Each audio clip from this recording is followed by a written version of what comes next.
सभी शिक्षक साथियों को मेरा नमस्कार। साथियों, आपका एक बार फिर से स्वागत है आपके ही अपने YouTube चैनल टेक्निकल माथ साहब पर।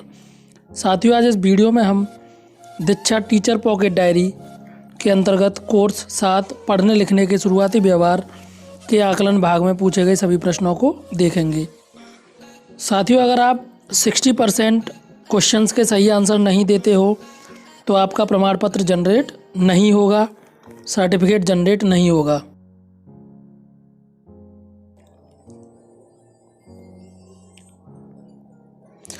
नीचे दिए गए व्यवहारों में से पहचानिए कि सीखने के शुरुआती दौर में किन व्यवहारों की अपेक्षा आप 3 साल के बच्चों से नहीं कर सकते। किसी लेख को प्रवाह से पढ़ पाना, पढ़ते हुए उंगली को लिपि की दिशा में के अनुसार चलाना, किताब में छपी वस्तुओं को पहचानना और उनके नाम बता पाना, शब्दों को सही बर्तनी में लिख पाना। तो यहाँ पर क्या है कि पहला ऑप्शन किसी लेख को प्रवाह से पढ़ पाना, दूसरा ऑप्शन पढ़ते हुए उंगली को लिपि की दिशा के अनुसार चलाना और चौथा ऑप्शन शब्दों की सही बर्तनी लिख पाना। तो ये तीनों ऑप्शन यहाँ पर सही हैं। तो यहाँ पर पहला ऑप्शन किसी लेख को प्रवाह से पढ़ पाना, दूसरा ऑप्शन पढ़ते हुए उंगली को लिपि की दिशा के अनुसार चलाना और चौथा ऑप्शन शब्दों की सही बर्तनी लिख पाना। तो यहाँ पर पहला, दूसरा और चौथा ऑप्शन सही हैं।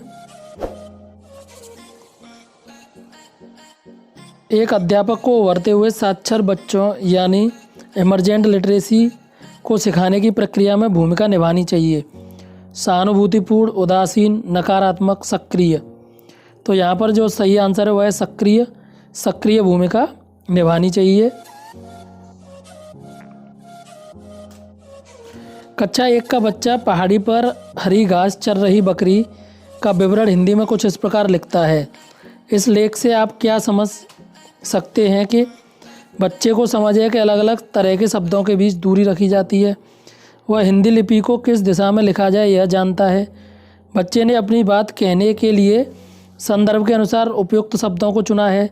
वह मात्राओं को शब्दों में उपयोग के अनुसार सही चिन्हों से अंकित कर सकता है। तो यहाँ पर दूसरा ऑप्शन, वह हिंदी लिपि को किस दिशा में लिखा जाए यह जानता है। और तीसरा ऑप्शन, बच्चे ने अपनी बात कहने के लिए संदर्भ के अनुसार उपयुक्त शब्दों को चुना है। तो यहाँ पर दूसरा और तीसरा ऑप्शन सही हैं।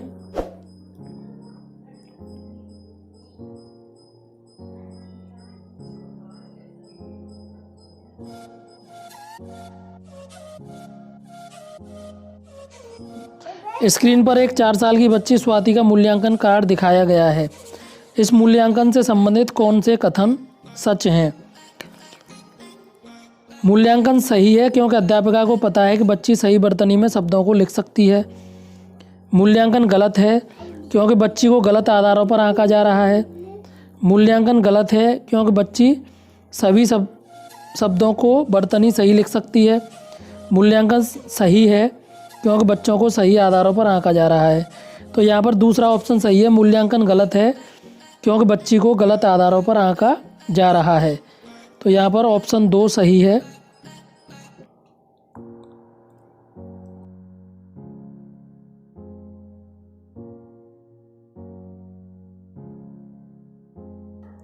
एक अध्यापिका अपनी कक्षा 1 के बच्चों को लिखना और पढ़ना सिखाने के लिए निम्न गतिविधियां इस्तेमाल करती हैं।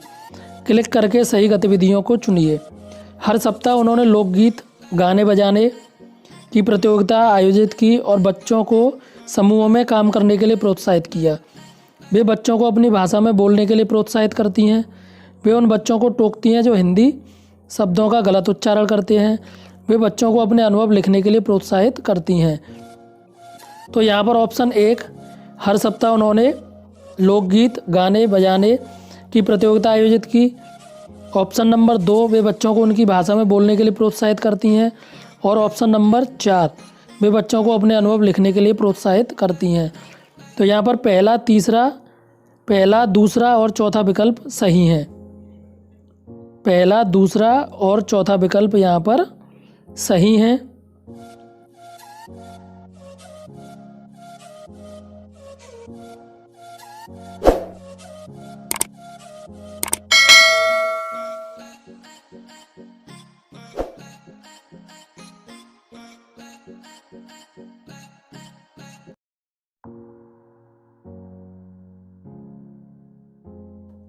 आइए पढ़ें कि 3 साल के हेमंत और प्रिया की माताएं आपस में क्या बातें कर रही हैं। मेरे बच्चे को तो लिखावट बहुत बुरी है। आप लिखावट के बारे में शिकायत कर रही हैं। मेरी बच्ची तो बस यहाँ वहाँ घसीटे मारती है। आप तो ये भी नहीं समझ पाएंगी कि उसने कौन सा अक्षर लिखा है। वह तो शब्दों के बीच में जगह ही नहीं छोड़ता और मेरी बच्ची तो शब्दों के बीच कुछ ज़्यादा ही दूरी रखती है। तो यहाँ पर हमें यह बताना है कि आपने इन 2 माताओं की बातें पढ़ी। एक अध्यापक होने के नाते आप इन्हें क्या सलाह देना चाहेंगे। बच्चे इस उम्र में ऐसी गलतियाँ करते हैं और यह रोकने की कोशिश करें। बच्चे लिखना सीख रहे हैं, उन्हें किसी की मदद की आवश्यकता नहीं है। आपके बच्चों ने जैसे गलतियाँ करके बोलना सीखा, वैसे ही वे लिखना पढ़ना भी सीख रहे हैं। उन्हें बढ़ावा देने के लिए अलग अलग तरह के लेखों जैसे कहानियाँ, कविताएँ से परिचित कराएं और लिखने पढ़ने के लिए प्रोत्साहित करें। अपने बच्चे के साथ बैठें और बार बार उन्हें एक ही लेख पढ़ने का अभ्यास कराएं। तो यहाँ पर तीसरा ऑप्शन, आपके बच्चों ने जैसे गलतियाँ करके बोलना सीखा है, वैसे ही वे लिखना पढ़ना भी सीख रहे हैं। उन्हें बढ़ावा देने के लिए अलग अलग तरह के लेखों जैसे कहानियाँ, कविताओं से परिचित कराएं और लेख पढ़ने के लिए प्रोत्साहित करें। तो यहाँ पर तीसरा ऑप्शन बिल्कुल सही है।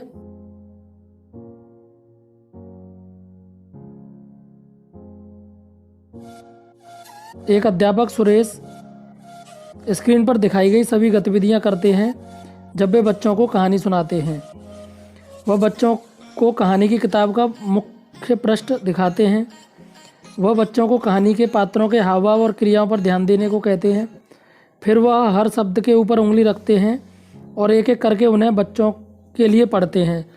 आखिर में वह बच्चों को कहानी के अंत का पूर्वानुमान लगाने के लिए कहते हैं।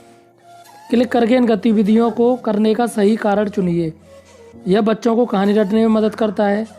यह बच्चों को लिखित भाषा से संबंधित अवधारणाओं को समझने में मदद करता है। इससे बच्चे लेख पढ़ना सीखेंगे तो मगर धीरे धीरे। तो यहाँ पर दूसरा ऑप्शन, यह बच्चों को लिखित भाषा से संबंधित। आपको क्यों लगता है कि हमें बच्चों को घसीटा मारने की आदत को प्रोत्साहन देना चाहिए? सभी सही कथन क्लिक करके चुनें क्योंकि इससे उनकी लिखावट में सुधार होगा। क्योंकि यह शुरुआती स्तर है जहाँ बच्चे लिखित भाषा से परिचित हो रहे हैं। क्योंकि इनसे बच्चों का आत्मविश्वास बढ़ता है। क्योंकि इससे उनकी फाइन मोटर कौशलों का विकास होता है। तो यहाँ पर दूसरा ऑप्शन, क्योंकि यह शुरुआती स्तर है जहाँ बच्चे लिखित भाषा से परिचित हो रहे हैं। तीसरा ऑप्शन, क्योंकि इससे बच्चों का आत्मविश्वास बढ़ता है। और चौथा ऑप्शन, क्योंकि इससे उनकी फाइन मोटर कौशलों का विकास होता है। तो यहाँ पर दूसरा, तीसरा और चौथा विकल्प सही हैं।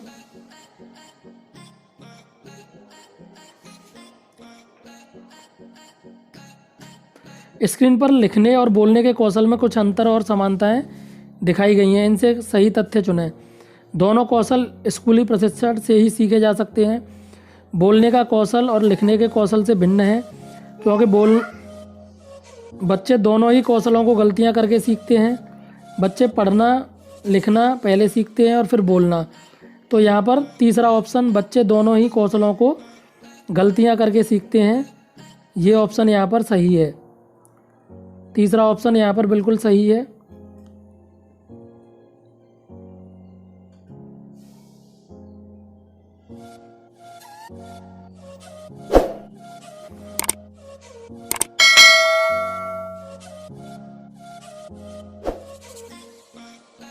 स्क्रीन पर कुछ इमरजेंट लिटरेसी व्यवहार दिखाए गए हैं जो 2 साल तक के बच्चे अक्सर करते हैं। क्लिक करके आप सही व्यवहारों को पहचानिए। आप एक से अधिक कथन भी चुन सकते हैं। बच्चे किताब में छपी तस्वीर पहचान सकते हैं। वे समझ सकते हैं कि उन्होंने किताब सीधी पकड़ी है या उल्टी। वे कुछ वाक्य पहचानने लगते हैं। वे सही क्रम में कहानी दोबारा सुना सकते हैं। तो यहाँ पर ऑप्शन 1, वे किताब में छपी तस्वीर पहचान सकते हैं। और ऑप्शन 2, वे समझ सकते हैं कि उन्होंने किताब सीधी पकड़ी है या उल्टी। तो यहाँ पर ऑप्शन 1 और 2 सही हैं। साथियों, अगर आपको हमारा प्रयास पसंद आया हो तो चैनल को सब्सक्राइब कर लें और वीडियो को लाइक कर लें।